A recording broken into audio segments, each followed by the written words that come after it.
De tous les pays qui regardent la guerre en Ukraine avec prudence, Israël est sans doute le cas le plus intrigant, un cas unique en son genre. Vu les liens nombreux entre Israël et les pays occidentaux, l'Europe, les États-Unis, des liens économiques, culturels, politiques, diplomatiques, on s'attendrait à un soutien clair d'Israël aux Occidentaux. Ce n'est pas le cas. Israël n'a condamné l'invasion russe que du bout des lèvres, se refuse à toute sanction vis-à-vis de Moscou, a tenté une médiation entre Moscou et Kiev, et commence à peine à envisager de livrer des armes aux Ukrainiens. Et même lorsque Moscou franchit ce qui devrait être une ligne rouge pour les Israéliens, lorsque Moscou parle de l'antisémitisme de certains juifs, évoque le prétendu sang juif d'Hitler pour justifier l'agression russe en Ukraine, même à ce moment-là, Israël ne se fâche pas totalement.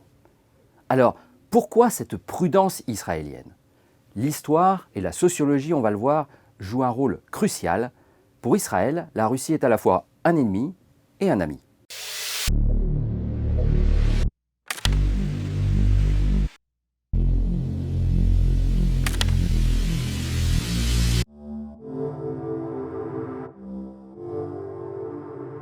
Vu d'Europe, Israël et la Russie semblent deux pays très éloignés. D'abord par la taille, Israël 22 000 km², la Russie 17 millions de km², 800 fois plus grande. Mais en fait, ils sont d'une certaine manière voisins. D'abord d'un strict point de vue géographique, ils ne sont pas si éloignés que cela. Seulement 1500 km séparent Israël du sud de la Russie via la Syrie, la Turquie, la Géorgie. En fait, la distance entre la Russie et Israël est plus courte que la distance entre la Russie et la France. Et puis surtout, il y a la présence russe en Syrie, juste à côté. Sans l'appui militaire russe, notamment aérien, le régime de Bachar el-Assad n'aurait pas survécu au cours des 10 dernières années. Le ministre israélien des Affaires étrangères, Yair Lapid, a même eu cette formule il y a quelques mois « Nous partageons une frontière commune avec la Russie ». Enfin, dernier paramètre, la démographie. La présence en Israël d'une énorme communauté juive originaire d'ex-URSS. Des Russes, des Ukrainiens aussi. On les appelle tous par commodité en Israël les Russes. À peu près 1,5 million de personnes, plus de 15% de la population israélienne, et on va le voir, ça a beaucoup de conséquences.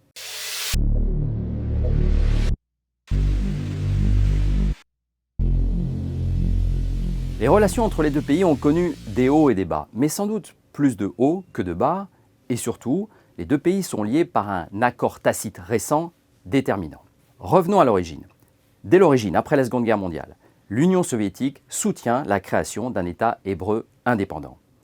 Staline, qui cherche dans le même temps à dissimuler l'antisémitisme sur le sol soviétique, soutient donc la création de cet État hébreu parce qu'il veut contrer l'influence britannique au Proche-Orient. Et en 1948, lors de la guerre israélo-arabe, il fait même livrer des armes à Israël via la Tchécoslovaquie. Sous Khrouchtchev, ça se dégrade. L'Union soviétique soutient les pays arabes, Israël s'arrime aux États-Unis. En 1991, au moment de l'éclatement de l'Union soviétique, Gorbatchev rétablit les liens diplomatiques avec Israël et surtout donc il autorise l'Alia, l'émigration des Juifs russes vers Israël, constituant un lien unique entre les deux pays. Par la suite, la Russie va soutenir toujours les pays arabes, mais dans l'histoire récente, les liens vont s'affermir entre Israël et la Russie. Sous Obama, Washington se rapproche à nouveau des pays arabes et donc pousse indirectement Israël à se rapprocher de Moscou. Conséquence en 2014, Israël s'abstient de condamner l'invasion russe en Crimée, en Ukraine, alors qu'elle est illégale du point de vue du droit international. Et puis surtout donc, il y a l'histoire très récente, celle des 10 dernières années, celle du soutien russe à la Syrie de Bachar el-Assad. On le sait, pour Israël, l'ennemi existentiel, c'est l'Iran. Or, la Russie contrôle le ciel syrien. Et la Russie a passé un accord tacite avec Israël. La Russie laisse passer les avions israéliens lorsqu'ils viennent frapper les positions iraniennes. À chaque fois, et il s'agit de centaines de raids depuis 5 ans, à chaque fois, les batteries russes S-300, S-400 s'abstiennent de tirer. Il y a même une ligne directe entre l'armée israélienne et l'armée russe. C'est majeur pour comprendre la position israélienne vis-à-vis de la Russie.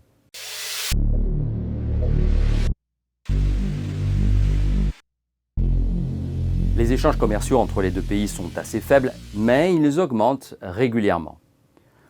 La Russie reste très loin derrière les États-Unis, l'Union européenne, la Chine, parmi les partenaires commerciaux principaux d'Israël. Mais depuis l'arrivée au pouvoir de Vladimir Poutine il y a un peu plus de 20 ans, ces échanges commerciaux ne cessent d'augmenter. On est passé de l'équivalent de 12 millions de dollars en 1991 à 2 milliards, puis 5 milliards aujourd'hui, 400 fois plus. De quoi parle-t-on? D'équipements électriques, de métaux précieux, de plastique et aussi de militaires. L'aide d'Israël à la construction d'une usine de fabrication de drones à Ekaterinbourg, en Russie. Et d'ailleurs, Israël a aussi annoncé son intention de signer un accord de libre-échange avec l'Union économique eurasiatique, dont Moscou est le parrain. Et puis toujours au chapitre économique, il y a le cas particulier des oligarques. De nombreux oligarques juifs russes ont quitté la Russie pour s'installer en Israël et ils y ont noué des liens importants avec les communautés économiques et la classe politique israélienne. Et depuis le début de la guerre en Ukraine, compte tenu des sanctions économiques occidentales, cet exil s'est accéléré.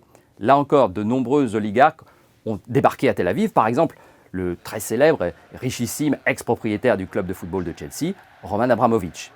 C'est important parce que ces millionnaires, ces milliardaires ont une énorme capacité d'investissement pour financer de nombreux projets en Israël et aussi pour avoir des actions philanthropiques, par exemple le financement du mémorial de la Shoah à Yad Vashem.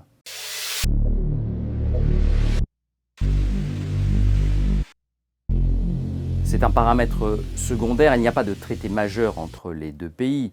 Les liens entre Israël et la Russie sont davantage de l'ordre, on l'a compris, de l'informel. Néanmoins, donc, on le rappelle, les relations diplomatiques ont été rétablies entre les deux pays en 1991 et les relations bilatérales se sont normalisées lorsque Yitzhak Rabin, alors Premier ministre, s'est rendu à Moscou en 1994. Il y a néanmoins un sujet juridique indirect qui a de l'importance pour comprendre la relation entre Israéliens et Russes. C'est la question du JCPOA, comme on dit en anglais, c'est-à-dire du traité sur le nucléaire iranien. On le sait, il a été mis à bas par Trump, mais les négociations ont repris à Vienne, en Autriche. Israël n'a aucune envie que cet accord aboutisse. Et donc Israël, suivez le billard à trois bandes, Israël a tendance à pousser la Russie, irritée par les sanctions occidentales, à pousser la Russie à freiner sur cet accord vis-à-vis de Washington, afin que ce nouvel accord avec l'Iran capote. Donc là encore, un intérêt à ménager Moscou.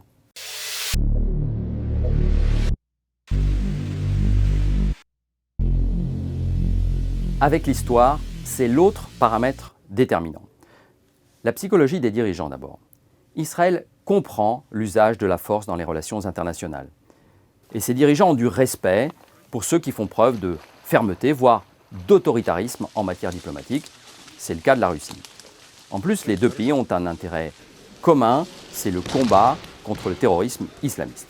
Dans le passé récent, la relation Netanyahou-Poutine a été particulièrement forte, basée justement sur ce respect mutuel pour l'usage de la force. L'ex-premier ministre israélien s'est rendu 4 fois à Moscou au cours de ses différents mandats et Vladimir Poutine a parlé à son sujet de relations de confiance.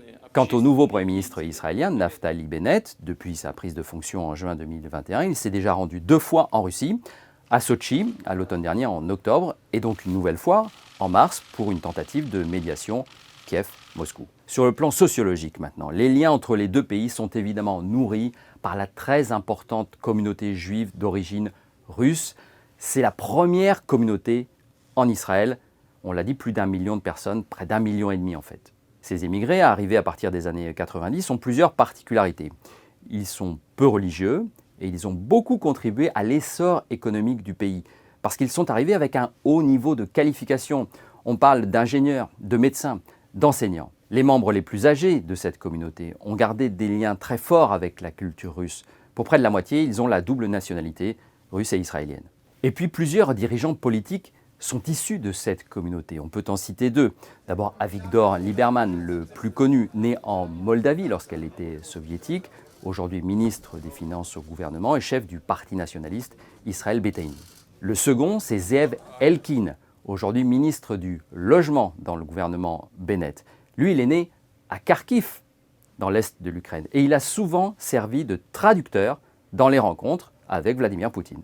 Dans cette relation particulière qu'entretient Israël avec la Russie, Quelques mots aussi sur une autre communauté. Ce sont les Arabes israéliens. Ils sont tiraillés parce qu'ils se sentent logiquement du côté de l'agressé, donc du côté des Ukrainiens, mais en même temps, ils n'oublient pas que traditionnellement, l'Union soviétique a toujours soutenu les pays arabes.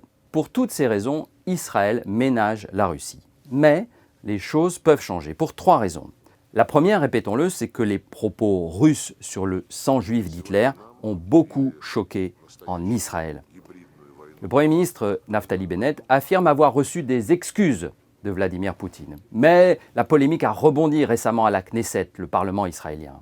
La deuxième raison, c'est que l'Ukraine, elle aussi, compte une importante communauté juive, pas seulement son président Volodymyr Zelensky.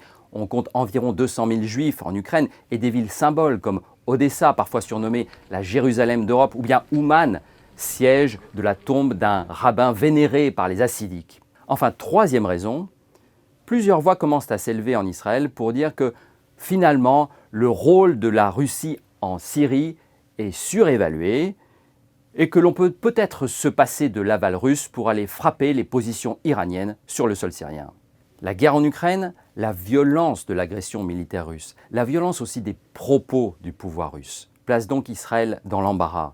Difficile de continuer à marcher entre les gouttes de pluie, comme on le dit en hébreu.